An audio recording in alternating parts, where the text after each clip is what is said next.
Welcome to day 41 of the 60-day AMA program. Here are the highlights from the session. Tonight, Nick discusses token economics, tap miner compression, and bonus framework. Nick walks us through the token economics table and how supply is structured. The most important thing to understand is that there are 3 different supply concepts, and people often mix them up. First, we have the maximum supply. That's the absolute ceiling of BDAG that can ever exist. Second, we have circulating supply at TGE. This is the only supply the market sees on day 1. Third, we have vested, locked, and programmatic supply that unlocks over time. Only the second category, circulating supply, is relevant at launch. Our token economics table comprises various allocations: mining and network security, pre-sale utility settlement, ecosystem and growth, foundation, and liquidity and market making. The total supply is never fully available at launch. Instead, unlocks occur in a staged, predictable manner on-chain. Why is circulating supply such an important concept? Because effective launch stability is achieved by controlling the initial circulation of a project's maximum supply. At token generation event, only certain predefined allocations are unlocked, while the rest remain locked or vested, preventing supply shocks and ensuring protection for the network and its participants. Let's move to tap miner. This is where many questions come from. The most important clarification is this: tap miner points are not tokens. They represent participation, engagement, and contribution.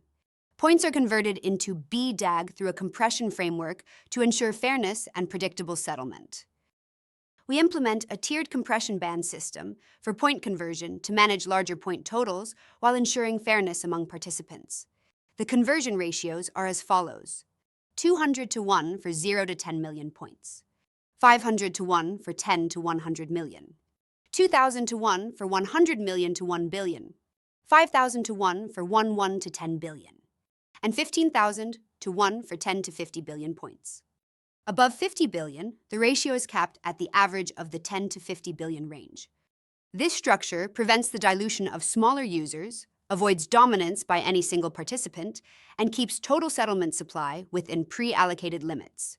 Why not just convert everything 1 to 1? Nick explains that would be irresponsible.